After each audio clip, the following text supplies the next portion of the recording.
to Madame Raven's. This way to the library. She's been expecting you.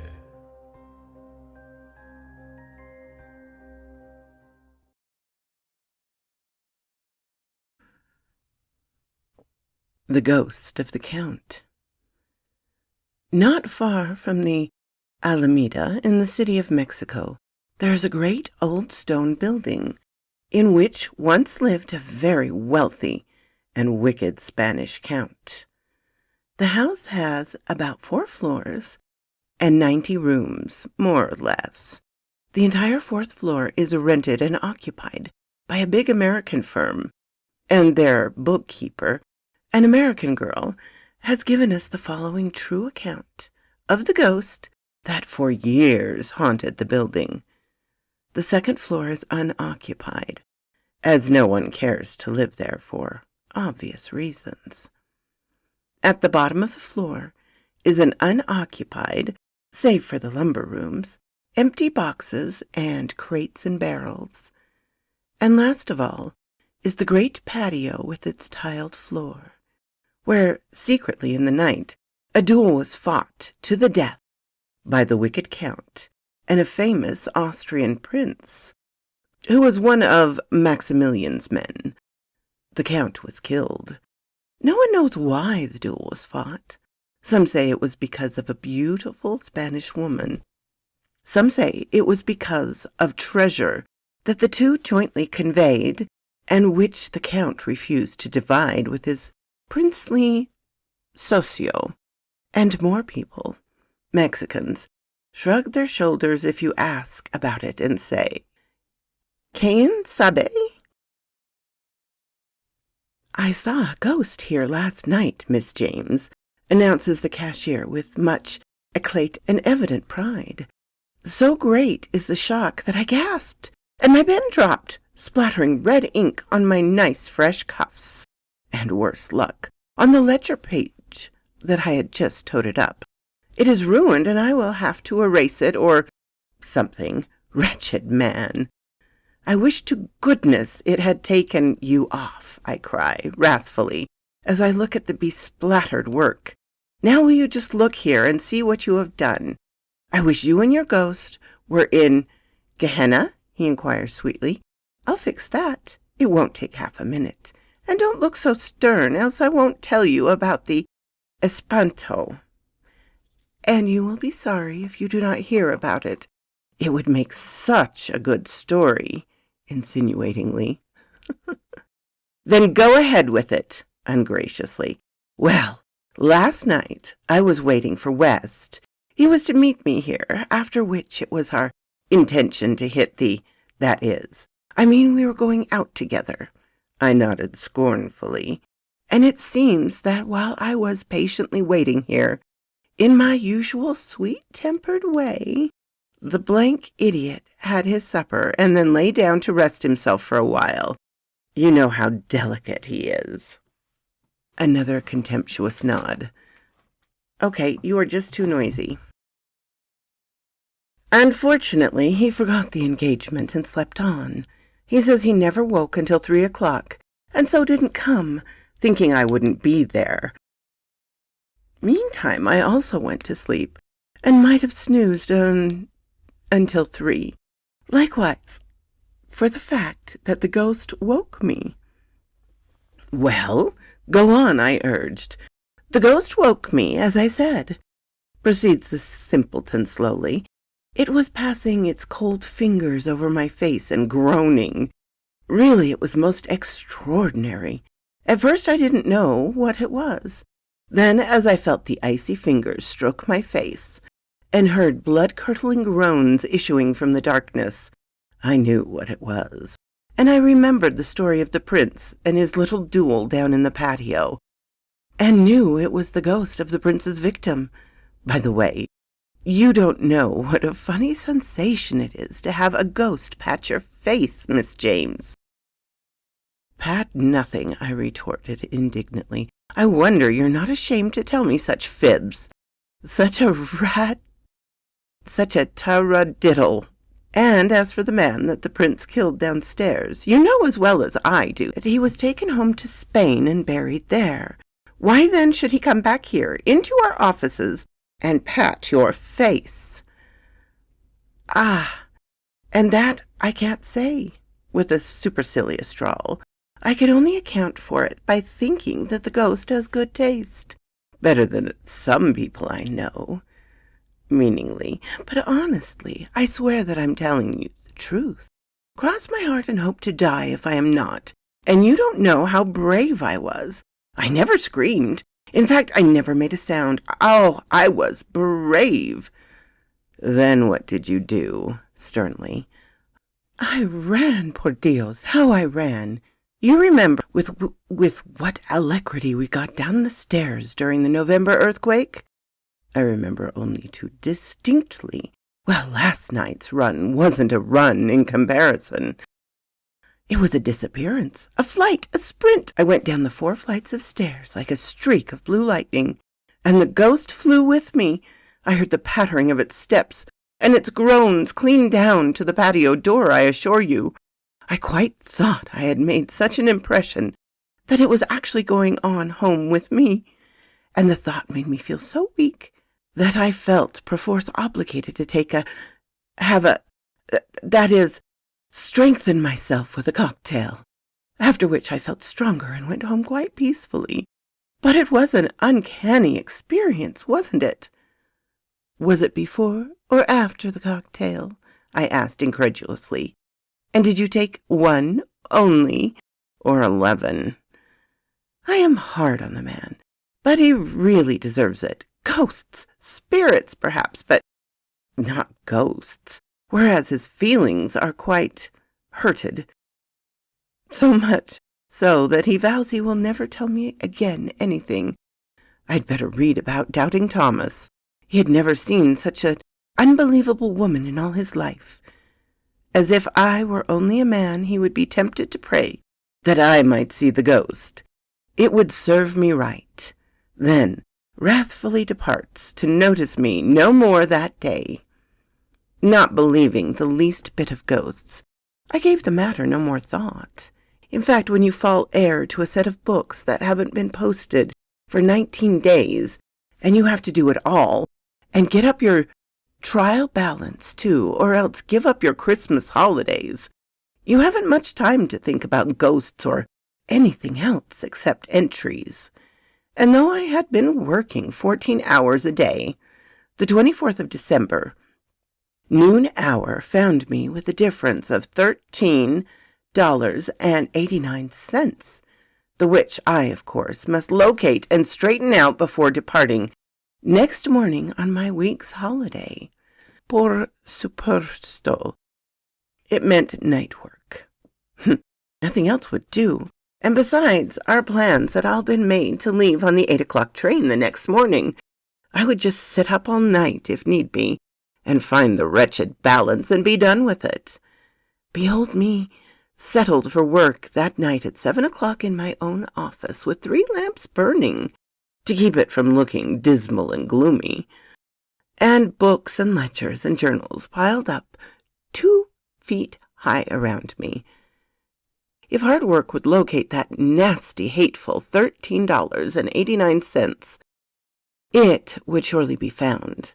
I had told the porterio downstairs on the ground floor to try and keep awake for a time, but if I didn't soon finish the work, I would come down and call him when I was ready to go home. He lived in a little room, all shut off from the rest of the building, so that it was rather difficult to get at him. Besides, he was the very laziest and sleepiest peon impossible, and though he was supposed to care of the big building at night, patrolling it so as to keep off Landrons, he in reality slept so soundly that the last trumpet, much less Mexican robbers, would not have roused him. He lived in a tiny room, and for this very reason, before setting to my work, I was careful to go around and look to locks and bolts myself.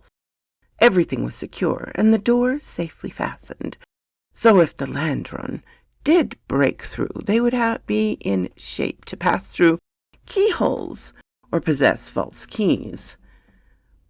With never a thought of spirit or portieros or anything beyond the $13.89, I worked and added and re-added and footed up. And at 11 o'clock, gracias a Dio, I had $13 all safe, and would have whooped for joy had I the time. However, I wasn't out of the woods yet, the sum of $89 being often more easy of locating than 89 cents. The latter must be found also before I could have the pleasure of shouting in celebration thereof. As I went again, after brain cudgeling and more adding, and prayerful thoughts, at last I had under my thumb that abominable 80 cents. Eureka! Only 9 cents out. I could get it all straight and have some sleep after all. Inspired by which, I thought I smothered my yawns, and again began to add. I looked at my watch, 10 minutes to 12. Perhaps I could get it fixed before 1. I suppose I had worked at the 9 cents for about 20 minutes. One of the cash entries looked to me to be an error. I compared it with the voucher. Yes, that was where the trouble lay. 11 cents, 10, 9. Out went the lights in the twinkling of an eye, as I sat gaping in astonishment. From out of the pitchy darkness of the room came the most dreary, horrible, blood-curdling groan imaginable. As I sat paralyzed, not daring to breathe, doubting my senses for a moment, and then thinking indignantly that it was some trick of that wretched cashier, I felt long, thin, icy fingers pass gently over my face. Magama Dios, what a sensation! At first I was afraid to move. Then I nervously tried to brush the icy, bony things away. As fast as I brushed, with my heart beating like a steam hammer, and gasping with the deadly fear, the fingers would come back again. A cold wind was blowing over me. Again came that dreadful groan, and too frightening to move or scream, I tumbled in a heap on the floor, among the books and ledgers. Then I suppose I fainted. When I regained my senses, I was still in a heap with the ledgers. Still it was dark, and I still felt the cold fingers caressing my face. At which I became thoroughly desperate. No ghost should own me. I had laughed at the poor cashier, and hinted darkly at cocktails. Pray, what better was I? I scrambled to my feet, the fingers still stroking my face. I must address them. What language? Did they understand English or Spanish? I wondered. Spanish would doubtless be most suitable, if indeed it was a ghost of the murdered count. Will you do me the favor, Senor Ghost? I started out bravely in my best Spanish, but with very trembling voice, to inform me what it is you desire. Is there anything I can do for you? Because if not, I would very much like to be allowed to finish my work, which I cannot do, if you will pardon my abruptness, if I am not alone. Being the ghost of a gentleman and a diplomat, surely he would take the hint and vanish. Perhaps the ghost did not understand my Spanish. At any rate, there was no articulate reply. There was another groan. Again the fingers touched me, and then there was such a mournful sigh that I felt sorry for the poor thing. What could be the matter with it? With my pity, all fear was lost for a moment, and I said to the darkness all around me, "What is your wish, pobre señor? Can I not aid you? I am not afraid. Let me help you." The fingers moved uncertainly for a moment. Then the ledgers all fell down with a loud bang. A cold hand caught mine very gently. I tried not to feel frightened, but it was difficult, and I was led off blindly through the offices. I could not see a thing. Not a glimmer of light showed, not a sound was heard. except my own footsteps and the faint sound of the invisible something that was leading me along. There were no more groans, thank goodness, else I could have shrieked and fainted without a doubt. Only the pattering footsteps and the cold hand that led me on and on. We, the Fingers and I, were somehow in the great hall, then on the second floor, and at last on the stairs going down, flight after flight. I knew that I was being led about by the Fingers on the tiled floor of the patio, and close to the porter's lodge. Simpleton that he was, sleeping like a log no doubt, while I was being led about in the black darkness by an invisible hand, and no one to save me. I would have yelled, of course, but for one fact. I found it utterly impossible to speak or move my tongue, being a rare and uncomfortable sensation. But where were we going? Back into the unused lumber rooms? Joining onto the patio? Nothing there except barrels and slabs and empty boxes. What could the ghost mean? He must be utterly demented, surely. In the middle of the first room we paused. I had an idea of running out and screaming for the porter, but abandoned it when I found that my feet wouldn't go. I heard steps passing to and fro about the floor and waited, cold and trembling. They approached me. Again my hand was taken, and I was led over to the near corner of the room. Obedient to the unseen will, I bent down and groped about the floor, guided by cold fingers holding mine, until I felt something like a tiny ring, set firmly in the floor. I pulled at it faintly, but it did not move, at which the ghost gave a faint sigh. For a second the cold fingers pressed mine quite affectionately, then released me, and I heard steps passing slowly onto the patio, then dying away. Where was I going? What on earth did it all mean? But I was tired and wrought up, and tried to find the door, but couldn't. The cashier would have been revenged could he have seen me stupidly fumbling at a barrel, thinking it was the door. And at last, too fatigued and sleepy to stand, I dropped down on the cold floor and went to sleep. I must have slept for some hours, for when I awoke, the light of dawn was coming in the window, and I sat up wondering if I had taken leave of my senses during the night. What on earth could I be doing here in the lumber room? Then, like a flash, I remembered, and, half unconsciously, crept about on the floor seeking the small ring. There it was. I caught it and jerked at it hard. Hey, presto change, for it seemed to me that the entire floor was giving way. There was a sliding, crashing sound, and I found myself hanging for dear life to a barrel that fortunately retained its equilibrium, and with my feet dangling into space. Down below me was a small, stone-floored room with big boxes and small ones ranged about the wall. Treasure! Like a flash of thought struck me, and with one leap I was down in the secret room, gazing about at the boxes. But alas, upon investigation, the biggest chests proved empty. The bad, wicked Count, no wonder he couldn't rest in his Spanish grave, but must come back to the scene of his wickedness and deceit to make preparation.